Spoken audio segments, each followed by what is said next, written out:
Emma, what's wrong? What do you want? This girl is a born psychopath. Despite her innocent appearance, she's already capable of killing without batting an eye. She claimed she had no idea where the little boy she killed had gone, but moments later, the other kids found him. The boy's ice-cold body, it was floating in the frigid seawater, and it looked like someone had pushed him off the cliff.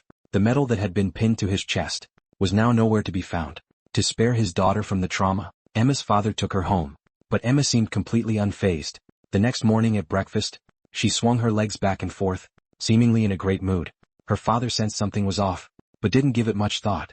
After all, 9-year-old Emma had always been more mature and composed than other kids her age. At the little boy's funeral, all the other classmates were grief-stricken. Emma alone stood there like an outsider, showing no emotion whatsoever. The boy's mother suddenly mentioned that the medal her son had just won was missing. I just wish I knew where it was. You don't have the medal? Well, I think maybe it sunk to the bottom. Since Emma's mother had passed away young, Matt worried he couldn't raise his daughter alone. So after taking his sister's advice, he hired a nanny to help take care of the household. But Emma despised her the moment she laid eyes on her. Just as she was scheming how to get rid of this woman, the teacher showed up at their door with company. It turned out that after persistent questioning, she'd finally found a witness who saw Jim walking into the woods with Emma before the incident. So she came to Emma's house to get some answers. Unfortunately, Emma overheard their entire conversation. Just as her father was about to call her in to answer the teacher's questions, a sudden scream rang out. When they rushed over, they found Emma collapsed on the floor, her arm cut by shards of glass. The unexpected incident forced the teacher to cut her investigation short. Though she dodged trouble for now, Emma noticed the teacher was still digging for clues, so she decided to strike first. That day, the teacher had just finished visiting the boy's parents and was heading back to school. Little did she know, a hornet's nest was sitting quietly in her back seat. When one of the hornets suddenly flew onto her face, a terrible accident unfolded.